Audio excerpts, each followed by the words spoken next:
નમસ્કાર વિદ્યાર્થી મિત્રો, કેમ છો?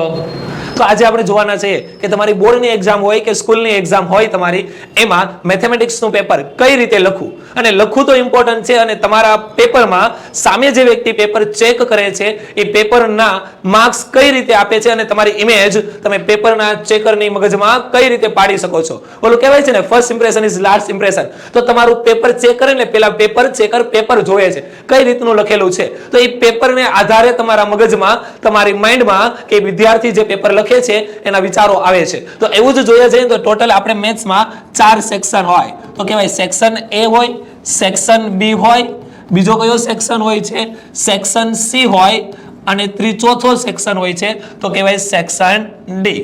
ઘણા વિદ્યાર્થીઓના મગજમાં એક ક્વેશ્ચન હોય કે પહેલો ક્વેશ્ચન એ જ હોય છે કે સર અમારે શું હંમેશા માટે શરૂઆત સેક્શન એ થી જ કરવી? તો હંમેશા માટે એક નોંધ તરીકે યાદ રાખજો કે એવું જરૂરી નથી. સૌથી ઇમ્પોર્ટન્ટ, એવું જરૂરી નથી. તમે 4 માંથી ગમે તે સેક્શન થી શરૂઆત કરી શકો છો. હવે વિચાર આવે કે સર સેક્શન એ મને થોડોક હાર્ડ લાગે છે, તો શું હવે મારે સેક્શન એ થી જ શરૂઆત કરવી પડે? તો એવું જરૂરી નથી. પણ ડાયરેક્ટ તમે સેક્શન બી પણ લખી શકો, સી પણ લખી શકો અને ડી પણ લખી શકો છો. પણ એ જરૂરી છે જો તમે સેક્શન બી લખો તો એ સેક્શન બી માં માત્ર 2 ગુણના જ બધા દાખલાઓ હોવા જોઈએ. પછી જો તમે એવું કરો કે પેલા સેક્શન સી લખો તો એમાં 3 ગુણના જ બધા દાખલા હોવા જોઈએ, સેક્શન ડી લખો તો એમાં 4 ગુણના જ બધા દાખલા હોવા જોઈએ. આ વસ્તુ ક્લિયર થશે? જે સેક્શન સૌથી પહેલા લખો છો એ સેક્શનમાં એના જ દાખલા હોવા જોઈએ. આવું ક્યારે પણ કદી મિસ્ટેક ન થાય. સેક્શન સી લખતા હોય, ઉપર હેડિંગ મારીએ છીએ આપણે સેક્શન સી અને લખીએ સેક્શન બી ના દાખલા, એટલે કે વિભાગ બી ના દાખલા. આવું કદી પણ બાળ મિત્રો ભૂલ થવી જોઈએ નહીં. તો સૌથી ઇમ્પોર્ટન્ટ પેપર ચેકરના મગજમાં તમારી પુરવણી કેવી હોય છે, કઈ રીતનું તમારું લખાણ હોય છે, કેવા અક્ષરો હોય છે, એ બધું જ નાની નાની વસ્તુ પેપર ચેકર ખાસ જોવે છે. તો સેમ એવું જ થયું કે આપણે અહીંયા એક પુરવણી લઈએ, આપણે સરસ મજાની એક હું લઈએ પુરવણી, અને જોઈએ પુરવણી કઈ રીતની લખેલી છે તે. તો જો બાળ મિત્રો, આ વિદ્યાર્થીએ સૌથી ઇમ્પોર્ટન્ટ પેલા સેક્શન એ લખ્યો છે. શું લખ્યો છે? સેક્શન એ લખ્યો છે. તો સેક્શન એ જોઈએ આપણે કઈ રીતના સેક્શન એ લખ્યો છે. તો વિભાગ એ લખ્યો છે, અને વિભાગ એમાં પહેલા ખબર છે આપણને 5 હોય છે એમસીક્યુ હોય છે. એમસીક્યુ ની લખવાની મેથડ પણ સૌથી ઇમ્પોર્ટન્ટ છે. જો એમસીક્યુ આ રીતે લખવામાં આવે છે, એમસીક્યુ નો ક્રમ પણ લખવો અને એની પાછળ એનો જવાબ પણ લખવો. ક્રમ યાની કે એબીસીડી માંથી જો કોઈ પણ આવતો હોય તો આ રીતે લખવો સી, અને અહીંયા કેટલો માર્ક્સ હોય છે 1, એટલે આનો 1 ગુણ આપવામાં આવે. જો અહીંયા બીજો પૂર્ણ જવાબ લખ્યો છે એ છે તો એનો 1 માર્ક્સ, બી, સી અને આ રીતે બી, અને છેલ્લો છે ડી. તો આ 6 એમસીક્યુ છે ને, એમસીક્યુ માં કઈ રીતે લખવા તો હજી એકવાર કહું છું, A4. એમસીક્યુ નો ક્રમ પણ લખવો જરૂરી છે અને એનો જવાબ પણ લખો. ભૂલે ચૂકે હંમેશા ધ્યાન રાખજો, આમ ખાલી ન લખાઈ જાય. પેલામાં એ, ભૂલે ચૂકે આવું ક્યારે લખાઈ જાય નહીં, અથવા તો પેલામાં 4 આવું જો લખશો તો પેપર ચેકર તમને ખોટું પાડી શકે છે. તમારી માઇન્ડમાં, પેપર ચેકરના માઇન્ડમાં એક ખરાબ છાપ ઊભી થઈ શકે છે. તો એના માટે વાક્યમાં કરેક્ટ મેથડ આ રીતે જ લખેલું હોવું જોઈએ. આ વસ્તુ ક્લિયર થશે બાળ મિત્રો, કઈ રીતે એમસીક્યુ લખવાના છે. આગળ જોઈએ કઈ રીતે બીજું છે. પછી આવે છે તમારી ખાલી જગ્યાઓ. તો ખાલી જગ્યા પણ એમ જ લખવી પડે. કઈ રીતે લખવી પડે કે સપોઝ જે આપ્યો છે 8માં -8 જવાબ આવતો હોય તો -8 આ રીતે જ લખવું પડે. 9માં 2 ખાલી જગ્યા પૂર્ણ લખવાની જરૂર નથી, ખાલી જવાબ જ લખવાની જરૂર છે. તો આ બધા જ કોના હતા? ખાલી જગ્યાને પેપર ચેકર આમ ચેક કરે, અહીંયા તમને પૂર્ણ કેટલા માર્ક્સ આપી શકે છે? 1 ગુણ આપી શકે છે. આ વસ્તુ ખાસ ભૂલાવી જોઈએ. હવે સૌથી ઇમ્પોર્ટન્ટ તમારા ખરા ખોટા. ખરા ખોટા કેમ લખવા એ માટે સૌથી ઇમ્પોર્ટન્ટ છે. ખરા ખોટા કેમ લખવા એ સૌથી ઇમ્પોર્ટન્ટ છે. જો અહીંયા લખ્યું છે ખરું ખોટું, એમ આપણે મોસ્ટ ઓફલી ઇંગ્લિશમાં લખીએ, અમુક તો લખશે ટ્રુ, અમુક તો લખે ફોલ્સ. આવું સત્ય છે, પણ પોસિબલ હોય ને ત્યાં સુધી ગુજરાતી વર્ડ્સ લખવાના. ખરું ખોટું. જો આ ભાઈએ લખ્યું છે 13માં ખોટું, તો એક ખોટું છે તો બાજુમાં એને સ્પષ્ટ ભાષામાં પણ લખ્યું છે ખોટું. અત્યારે ઉતાવળમાં આપણે આમ કરીએ, આ પેપર ચેકરને ખરું સમજવું કે ખોટું ન ખબર પડે. એટલા માટે જો ખરું હોય ને તો ખરું કરીને બાજુમાં શું લખ્યું છે? ખરું. ખોટું હોય તો ખોટું, ખરું છે તો ખરું. આ રીતે હોય એટલે પેપર ચેકરને કંઈ પણ વિચારવું ન પડે અને એના મગજમાં તમારી સૌથી ઇમ્પોર્ટન્ટ છાપ ઊભી થાય. સેમ એવું એક વાક્યમાં હોય. જો તમારા પછીના સવાલ આવે એક વાક્યમાં, તો એક વાક્યમાં પણ તમે ડાયરેક્ટ જવાબ જ લખી શકો છો. અહીંયા એક વાક્યમાં પણ ગણતરી દર્શાવવાની જરૂર નથી.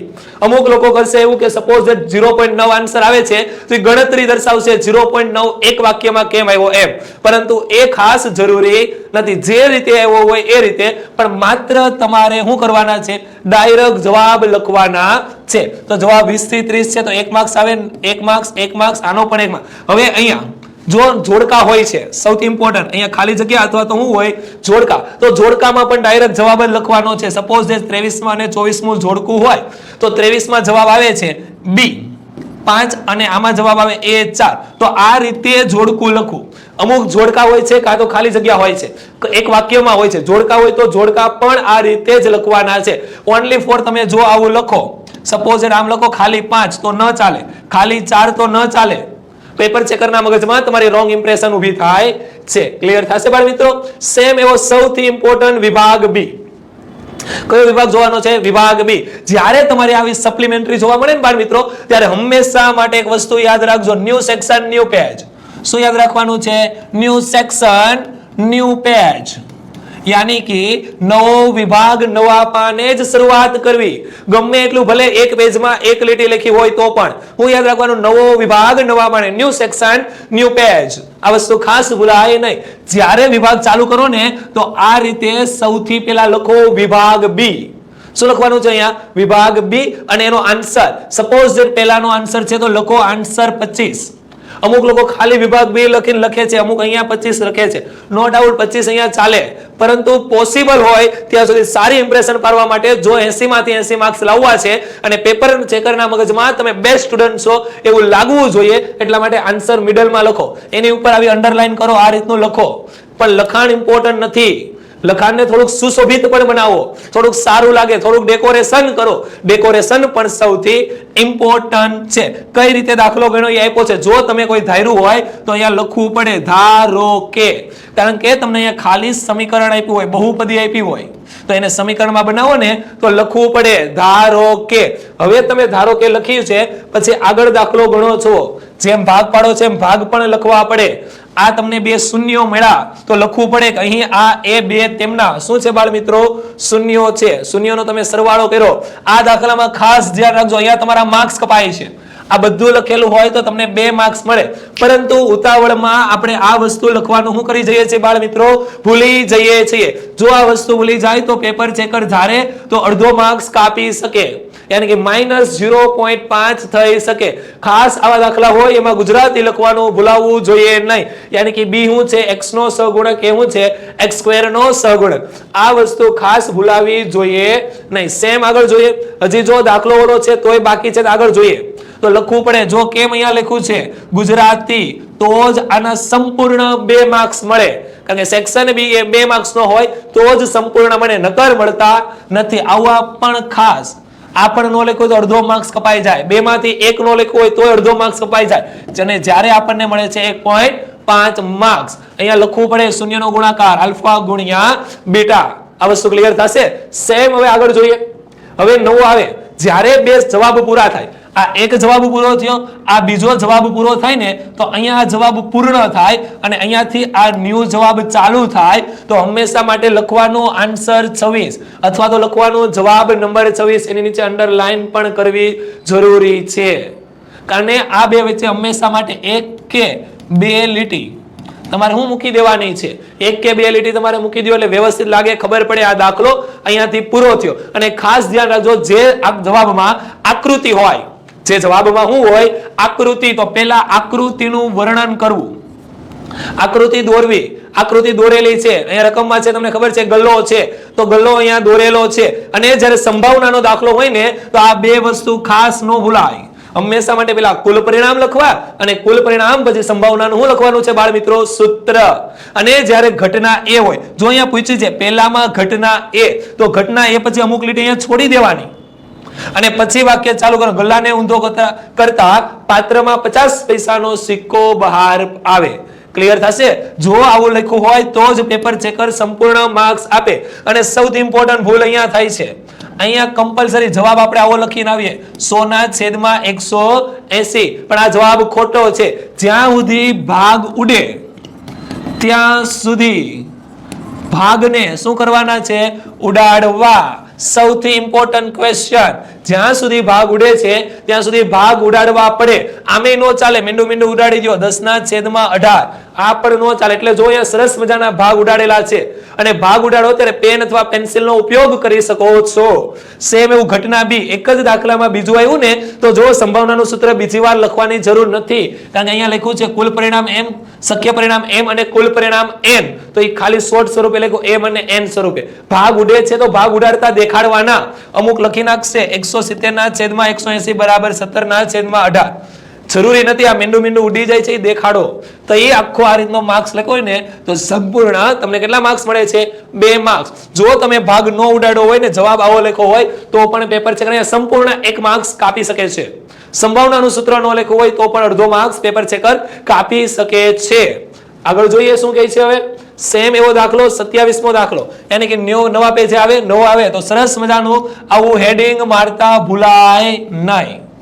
સૌથી ઇમ્પોર્ટન્ટ હેડિંગ હોવું જોઈએ. જોઈએ આ દાખલો આ ભાઈએ કઈ રીતે લખ્યો છે. 27મો છે, કુલ પરિણામ લખ્યા, સંભાવનાનું સૂત્ર જો છેદ ઉડાડ્યા છે, જવાબ લખ્યો છે ને તો જવાબની ફરતે સરસ મજાનું શું કર્યું છે? બોક્સ પણ કરેલું છે. જવાબ જ્યારે આવે તો જવાબની ફરતે હંમેશા માટે સારી ટેવ કહેવાય, એની ફરતે શું કરી દેવાનું? બોક્સ. એટલે પેપર ચેકરને ડાયરેક્ટ આમાં થોડીક મિસ્ટેક થઈ હોય ને તો હાલે, પણ પેપર ચેકરને ડાયરેક્ટ ખબર પડી જાય જવાબ એ ભાઈ કરશે સાચો આપીને કેટલા માર્ક્સ? 2 માર્ક્સ. આ વસ્તુ ક્લિયર થશે. સેમ આવું થાય આગળનો જો જવાબ પૂરો થયા તો કેટલી લીટી છોડી છે? 1 કાં તો 2 લીટી છોડવાનું ભૂલાય નહીં. જો લસ્સા ગુસ્સા વાળો દાખલો હોય તો આમ લખવાનું ખાસ ન ભૂલાય. જો લખેલું છે આમ, યાની કે પૂર્ણ જવાબ. હંમેશા માટે તમારે પૂર્ણ જવાબ લખો, અથવા તો આપણે એની ભાષામાં કહેશું મોટો જવાબ લખવો. આન્સર લખ્યું છે શુદ્ધ ભાષામાં લખ્યું છે 17 છે તો એની એકદમ નીચે બરાબરની નીચે છે, એકદમ સુવ્યવસ્થિત લાઈનમાં પણ છે. એનો ગુસ્સા 1 આવ્યો કારણ કે કઈ કોમન નો હોય તો 1 છે, તો લસ્સા પણ લખ્યો છે, એ બધાનો ગુણાકાર પણ કર્યો છે અને જે જવાબ આવ્યો એની પરતે સરસ મજાનું શું કરેલું છે બાળ મિત્રો? બોક્સ પણ કરેલું છે. અને જે જવાબ આવ્યો એનો મોટો જવાબ લખેલો. ફરીથી જો આન્સર નંબર 29 આવે એટલે લખ્યું ગુસ્સા 306 અને જે રકમમાં આપેલું હોય ને એ પણ લખવાનું. તમને રકમમાં આવડું આપેલું છે. ફર્સ્ટ વસ્તુ તમને રકમમાં કીધું છે કે ગુસ્સા 306 અને 657 નો 9 છે, તો એની નીચે આ શું લખેલું છે? સૂત્ર. જે સૂત્ર આપેલું હોય તો હંમેશા માટે યાદ રાખજો સૂત્ર પણ તમારે શું કરવાનું છે? લખવાનું છે. પછી એની ગણતરી કરી છે, ગણતરી પણ વ્યવસ્થિત હોવી જોઈએ અને જે જવાબ આવે લખો છે લસ્સા આ છે અને સરસ મજાનું આ તો ભૂલાય જ નહીં. આમ લસ્સા 306 અને 657 નો કેટલો આવ્યો? 22, 33, 8. ઓકે, સૌથી ઇમ્પોર્ટન્ટ આન્સર નંબર 30. હવે મને એક ક્વેશ્ચન થાય, સર તમે લાઈનમાં લીધા, હવે સૌથી ઇમ્પોર્ટન્ટ નો 8. આ વસ્તુ ખાસ ન ભૂલે. મને 29 નો આન્સર આવડે છે, 30 નો નથી આવડતો અને 31 નો આવડે છે. તો શું મારે 30 નંબર આપવા કે ડાયરેક્ટ 31? તો 30 નથી આવડતો તો એ લખવાની પણ જરૂર છે નહીં. તો ડાયરેક્ટ આપણે 30 ની જગ્યાએ કેટલા લખશું બાળ મિત્રો? 31. અને જો એ 31 લખ્યા હોય ને તો ગણતરી પણ આન્સર નંબર 31 ની જ હોવી જોઈએ. જો મોટો જવાબ ભૂલાઈ જાય નહીં. ઓકે, જો આન્સર નંબર 30 માં આપ્યો, હવે જ્યારે આ ટાઈપના દાખલા હોય તો હંમેશા માટે ધ્યાન રાખવું આ લખવાનું ભૂલાય નહીં. દ્વિઘાત બહુપદી માટે, કારણ કે ચેપ્ટર દ્વિઘાત હોય ને તો આ એનું વ્યાપક સ્વરૂપ છે અને અહીંયા આપણે એક અચળાંક ધારો ને કે તો યાદ રાખવાનું છે કે જ્યાં k does not equal to 0. આ વસ્તુ ક્લિયર થશે આવા દાખલા પૂછાય ત્યારે. સરવાળો ગુણાકાર, તો સરવાળો છે તો દર્શાવવાનું આલ્ફા પ્લસ બીટા બરાબર √2 છે, આલ્ફા ગુણ્યા બીટા. જો આ બધું લખ્યું હોય ને એટલે પેપર ચેકર સરસ મજાના 2 માર્ક્સ આપે. અને જો આ નો ભૂલી ગયા હોય ને તો આ -0.5 પણ થાય. શું કામ એને માઇનસ થાય? એનું રીઝન કે k ની કિંમત તમે જો 0 લીધી હોય ને તો આ બહુપદી શક્ય છે નહીં. સેમ હવે આગળ જોઈએ. આ દાખલો પૂરો થાય એટલે બહુપદીનો મોટો જવાબ સરસ મજાનો ન ભૂલાય. આન્સર નંબર 31 જોઈએ સંભાવના દાખલા હોય તો વ્યાપક સ્વરૂપ સાથે સરખાવવાનું ભૂલાય નહીં. દ્વિચલ સુરેખ સમીકરણ વાક્ય લખવું જરૂરી છે. ડાયરેક્ટ આપણે A1 B1 B2 C1 C2 ન લખી શકાય, કારણ કે પેપર ચેકર ધારે જો ડાયરેક્ટ આ લખ્યું છે તો અહીંયા પણ માઇનસ થઈ શકે છે. પછી જ આપણે એનો શું શોધવાનો બાળ મિત્રો? ગુણોત્તર. આ બધું લખ્યું એટલે તમને સંપૂર્ણ કેટલા માર્ક્સ મળે બાળ મિત્રો? 2 માર્ક્સ મળે છે. સેમ જોઈએ. હવે જો આ બધાનો ગુણોત્તર સમાન આવ્યો તો સમાન આવ્યો હોય ને તો કઈ રેખા છે લખ્યું તો લખ્યું છે રેખાનો પ્રકાર સંપાતી રેખા. જો સરખું ન આવે તો છેદતી રેખા, પેલું સરખું. તેના ઉકેલ પણ લખ્યા છે, અનંત મળે, સુસંગત છે કે નહીં તે પણ લખ્યું છે. આવું જ્યારે તમે સરસ મજાનું લખ્યું હોય ને એટલે પેપર ચેકર આગળ નાની કેવડી મિસ્ટેક હોય ને તો પણ ધ્યાનમાં નહીં લે. આન્સર નંબર 32 જે આકૃતિ હોય એમાં આકૃતિ દોરવી, નામ આપવા ABC. જો કાટકોણ ત્રિકોણ હોય ને તો અહીંયા કાટખૂણાની નિશાની પણ કરવી. જોઈએ આગળ આપણે જ્યાં પાયથાગોરસનો પ્રમેય ઉપયોગ કર્યો ને તો આ વિધાન ખાસ ભૂલાવવું જોઈએ નહીં. આવું વિધાન લખવું કે પાયથાગોરસના પ્રમેય મુજબ ડાયરેક્ટ આપણે આ લખી શકાય નહીં. તો વિચારે પેપર ચેકર કઈ રીતે ડાયરેક્ટ લખ્યું હશે. જો આ નહીં લખ્યું હોય તો પણ -0.5 જઈ શકે. અને સૌથી ઇમ્પોર્ટન્ટ આપણે આનું વર્ગમૂળ કાઢી એટલે લખીએ AC બરાબર 25 અને પછી બોક્સ કરી દઈએ છીએ. પણ 25 નહીં, 25 જે એકમ હોય ખાસ લખો.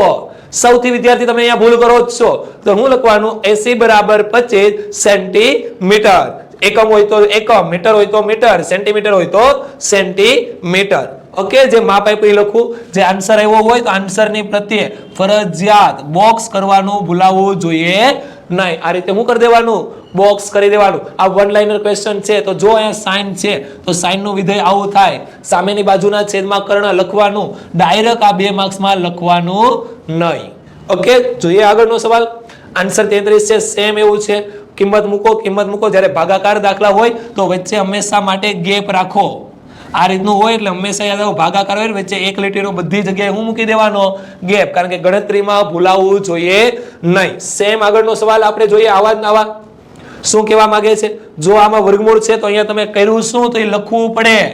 અહીંયા લખવું પડે કે છેદનું શું કરતા સમયીકરણ, કારણ કે છેદમાં વર્ગમૂળ વાળું પદ હોય નહીં. તો અહીંયા લખવાનું ખાસ ભૂલાય નહીં કે છેદનું સમયીકરણ કરતા. અને જે જવાબ આવે છે એમાં તો ખાસ ઇમ્પોર્ટન્ટ શું કરવાનું?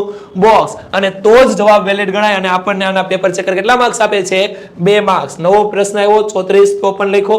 હવે જ્યારે આકૃતિ વાળા હોય, ચેપ્ટર નંબર 9 હોય, કયું હોય? ચેપ્ટર નંબર 9 યાની કે ત્રિકોણમિતિનો ઉપયોગ. તો જે આકૃતિ દોરો તો એનું કમ્પલસરી વર્ણન તમારે એનું શું લખવાનું છે? વર્ણન.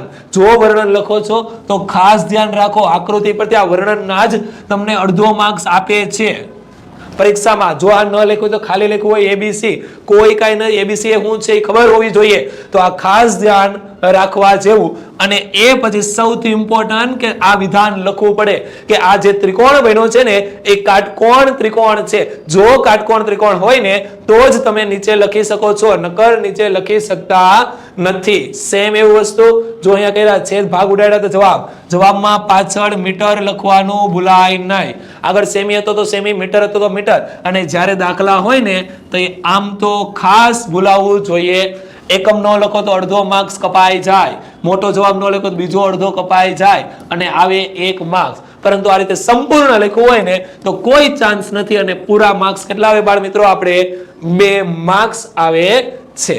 આન્સર નંબર 35 જો લખ્યું છે બધું અહીં આપેલ છે કે AB ટાવરની ઊંચાઈ, સરસ મજાના ખૂણા આપ્યા તો ખૂણા લખ્યા, યુગ્મ કોણ થાય તો યુગ્મ કોણ, tan લખ્યું એના માટે ખાસ આ વસ્તુ ભૂલાય નહીં. જે જવાબ આવે એ આમ ખાસ ભૂલાવવું જોઈએ નહીં. જ્યારે પૃષ્ઠફળ ઘનફળના દાખલા હોય ત્યારે આકૃતિ કમ્પલસરી. શું દોરવાની છે? તેની આકૃતિ. અને આકૃતિ પછી જે હોય ને એના રીતના 2 ભાગ પાડી દેવાના. એક અર્ધગોલક છે અને બીજો શું છે? નળાકાર છે. તો લખવાનું. અને જેમ કીધું હશે નળાકારની કુલ ઊંચાઈ, વાસણની કુલ, તો કુલ ઊંચાઈ 13 છે તો અહીંયા દર્શાવવાનું કે આ 13 છે. અને તેની અર્ધગોલકની ત્રિજ્યા તો અહીંયા દર્શાવ્યું, ત્રિજ્યા એટલે તમને ડાયરેક્ટ મળી જાય. અને જ્યારે હોય ત્યારે હંમેશા માટે યાદ રાખજો કે સૂત્ર પૂર્ણ વાક્યમાં લખવાનું છે. આ અમુક એમ લખશે, અહીંયા આવું લખે. શું લખે ખબર છે? ન વક્ષે. તો વોટ ઇઝ મીનિંગ ઓફ ન વક્ષે? તો આખું વાક્ય લખો, નળાકારની વક્ર સપાટીનું ક્ષેત્રફળ, અર્ધગોલકની વક્ર સપાટીનું ક્ષેત્રફળ. જે આકૃતિ આપી એની માપ લખો, એના સૂત્ર લખી અને આપણે સરસ મજાનો એનો હું લખવાનો જવાબ. અને જવાબ લખ્યા પછી જવાબનો એકમ ખાસ ભૂલાય નહીં. જો પૃષ્ઠફળ હોય તો સેમી હોય તો સેમી સ્ક્વેર આવશે અને ઘનફળ હોય તો સેમીનો ઘન આવે. જો મીટરમાં હોય તો મીટરનો ઘન અને પછી મોટો જવાબ આમ. આ વસ્તુ ભૂલાવી જોઈએ નહીં.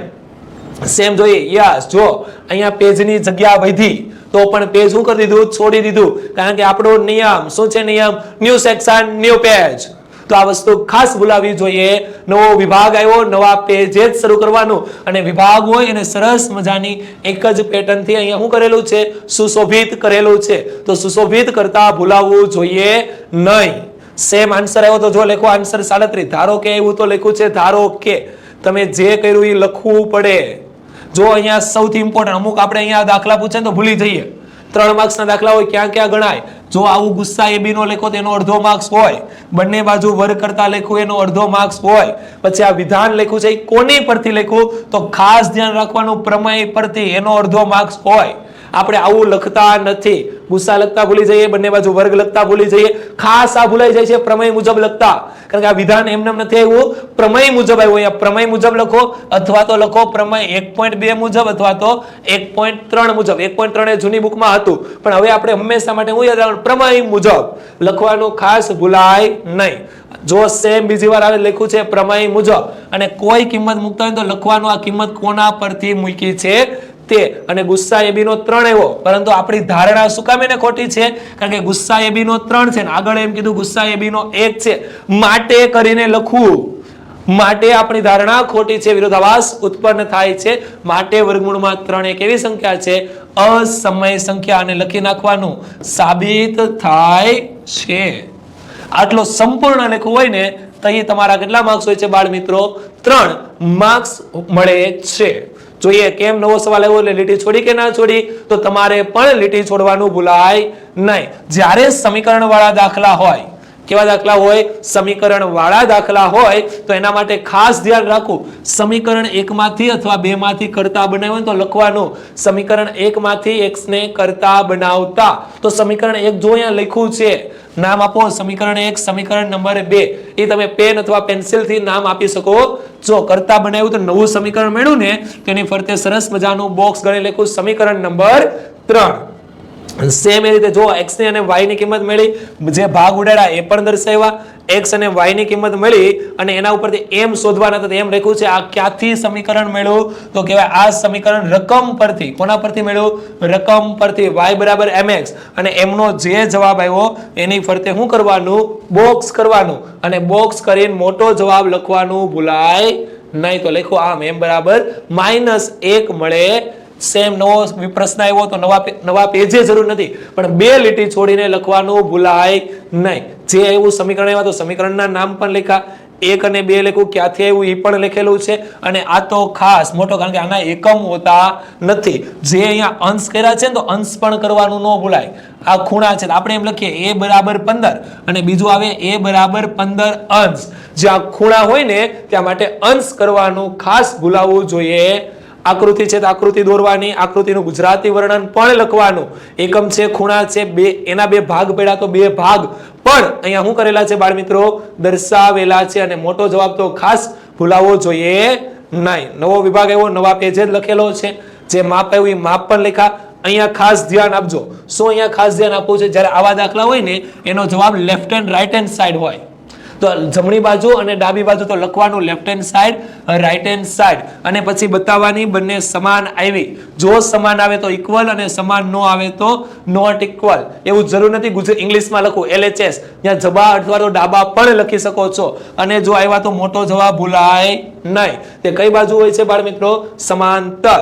સેમ આગળનો 42મો આવ્યા તો 42માં આકૃતિ છે તો લખી 5 વર્ષથી નાની, બંનેની દોરી, બંનેના માપ લખ્યા. સૌથી ઇમ્પોર્ટન્ટ જોયું એમ કેટલા અંશનો ખૂણો કાટકોણ હોય તો જ લખાય, નકર લખાય નહીં.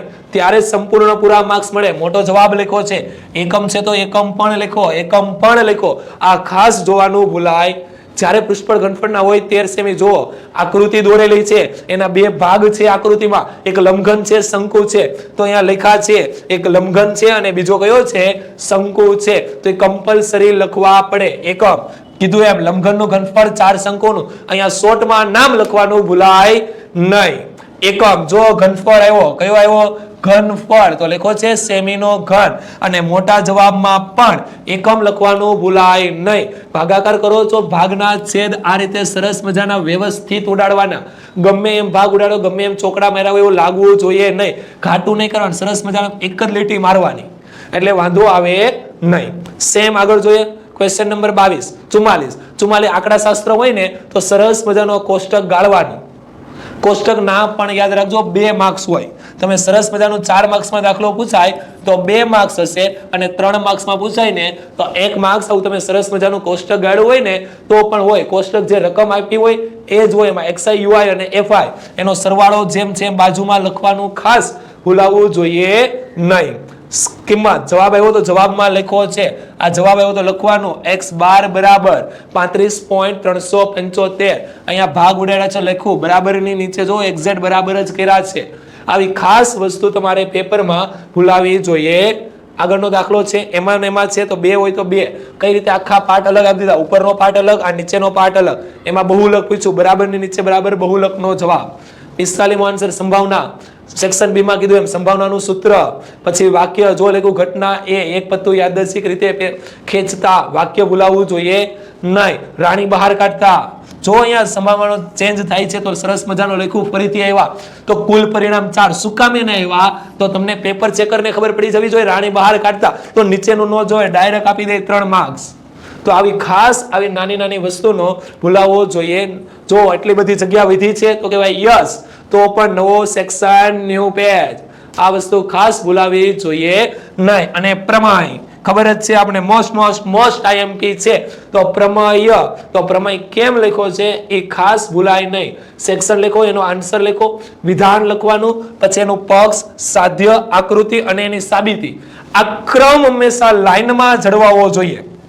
ક્રમ લાઈનમાં પહેલા હંમેશા એનું વિધાન લખવું. પરીક્ષામાં ક્યારેક સમપ્રમાણતાનું પૂછાય છે તો પણ વિધાન લખવું. જો વિધાન પરીક્ષાના પેપરમાં આપ્યું હોય તો પણ વિધાન લખવું, પછી પક્ષ, સાધ્ય, આકૃતિ અને પછી એની હું લખવાની બાળ મિત્રો સાબિતી. અને આકૃતિમાં જ્યાં લંબ છે ત્યાં લંબની નિશાની પણ ભૂલાવી જોઈએ નહીં. સેમ એવું આખું જે કર્યું છે એ ભાગ ઉડાડ્યા તો લખો. ઉપરોક્તર બંનેનો ગુણોત્તર લેતા. ઉપરોક્તર એટલે બંનેનો ગુણોત્તર લીધો તો લખો. ગુણોત્તરનો ભાગાકાર આપ્યો સમીકરણ 1. સેમ એવું આપ્યું તો સમીકરણ 2. જેમ દાખલો તો પછી લખવાનું આવું આવ્યું ક્યાંથી તો ખાસ આ ભૂલાવવું જોઈએ નહીં. 3 આપ્યા, 2 આપ્યા, ઉપર 1 આપ્યા તો 1 અને 2 અને 3 પરથી આવ્યું છે તો લખવાનું અને છેલ્લે લખવાનું. આમ શું લખવાનું? સાબિત થાય છે. હવે તમને અહીંયા છે ને અમુક એવો સ્કૂલમાં કોઈ પણ એવું અહીંયા થાંભલો દોરવાનો, પણ આ એ ઓપ્શનલ છે. તમારી ઈચ્છા, દોરો હોય તો દોરો અથવા તો ના દોરો હોય તો કાંઈ નહીં, પણ આના કાંઈ માર્ક્સ કપાતા નથી. પણ આ ક્રમ જળવાવો જોઈએ અને બધું લખો તો આ દાખલાના તમને પૂરેપૂરા કેટલા માર્ક્સ મળે છે બાળ મિત્રો? 4 માર્ક્સ મળે છે. સેમ એમ 47 ઉંમર વાળો હોય તો લખો વર્તમાન એટલે કે હાલની ઉંમર. અમુક લોકો અહીંયા લખે જેકબની ઉંમર, આ લખે જ નહીં. તો હંમેશા માટે લખો જેકબની વર્તમાન ઉંમર વાળો આવે એટલે હાલનો જ હોય. 5 વર્ષ પછી છે તો સમીકરણ 2 નું જવાબ આપ્યો તો ખાસ જવાબ લખવાનો. અહીંયા આપણે મિસ્ટેક કરીએ છીએ, વર્ષ આવ્યું હોય તો અહીંયા લખવાનું વર્ષ. આપણે એટલે કે જેકબની ઉંમર 40, હું પણ જેકબના 40 તો યાદ રાખો. આમ જેકબની ઉંમર પણ કઈ ઉંમર? વર્તમાન. કેટલી? 40 અને તેના પુત્રની વર્તમાન ઉંમર 10.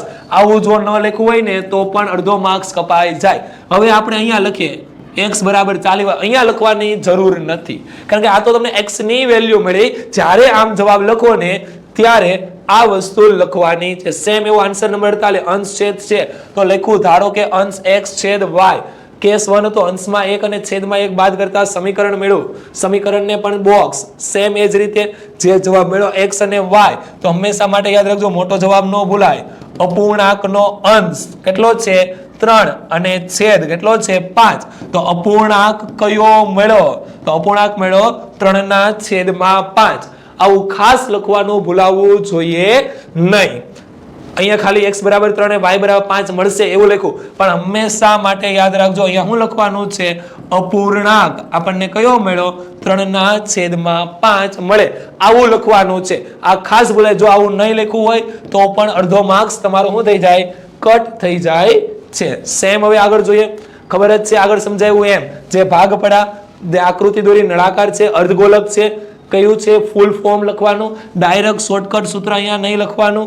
જે ભાગ આવ્યો એકમ લખો સેમી ક્યુબ. અને મોટો જો આમ 45 ગુલાબ જાંબુમાં 338.184 સેમી સ્ક્વેર એની હું રહેલી હોય સંભાવના. આંકડા શાસ્ત્ર આવ્યું તો આંકડા શાસ્ત્રનું કોષ્ટક ગાળવાનું, એનું સૂત્ર લખીને વ્યવસ્થિત ગણતરી. આમ ખૂટતી આવૃત્તિ 20 છે તો લખવાનું. સેમ એવો આવ્યો આંકડાશાસ્ત્રનો દાખલો, તો આ બધું લખવું પડે, FICF H નું મૂલ્ય અને એની કિંમત, એમાં ત્રીજું બીજું છે તો લખવાનું મધ્યક.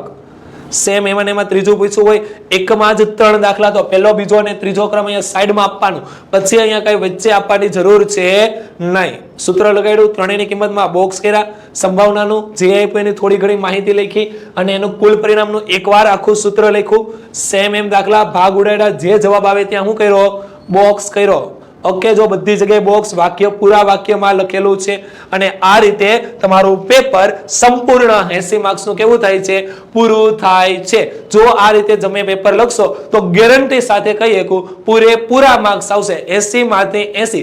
જો નાની એવી ભૂલ થાય તો પણ પેપર ચેકર લેટ ગો કરી શકે છે, પરંતુ પેપર સુંદર અને સુઢળ અક્ષરે લખેલું હોવું જોઈએ ખાસ. અને જ્યારે પેપર પૂરું થાય તો પેપરને એકવાર રીચેક પણ કરવાનું. જો રીચેક કરશો તો તમને ભૂલ મળશે, તો એના માટેના અમુક પોઈન્ટ યાદ રાખી લેવાના. રીચેક માટેના અમુક હું યાદ રાખી લેવાના પોઈન્ટ. જ્યારે રીચેક કરતા હોય તો આ ખાસ પોઈન્ટ, પહેલો પોઈન્ટ એકમ લખ્યા છે, બીજો પોઈન્ટ મોટો જવાબ લખ્યો છે, ત્રીજો પોઈન્ટ ક્રમ અનુસાર લખ્યું છે અને ચોથો પોઈન્ટ કઈ ભૂલ નથી ને. કારણ કે ભાગ ઉડાડવામાં સરવાળા, બાદબાકી, ગુણાકાર, ભાગાકારમાં કઈ ભૂલ નથી થઈ ને. આ 4 પોઈન્ટ પેપર રીચેક કરવાના. જ્યારે પેપર લખાઈ જાય એટલે આ 4 પોઈન્ટ જવાબના ફરીથી ચેક કરવાના. એકમ, મોટો જવાબ, ક્રમ અનુસાર અને કઈ તમારી ભૂલ થતી નથી. જો આટલું તમે એકવાર ચેક કરશો તો ગેરંટી સાથે કહું છું તમારા બોર્ડના પેપરમાં કે સ્કૂલના પેપરમાં એક પણ માર્ક્સ કપાવવાનો મોકો તમને મળશે નહીં. તો આઈ હોપ કે હું આશા રાખું કે બધાને પેપર કઈ રીતે લખવું તે ખબર પડી ગઈ હશે. Thank you.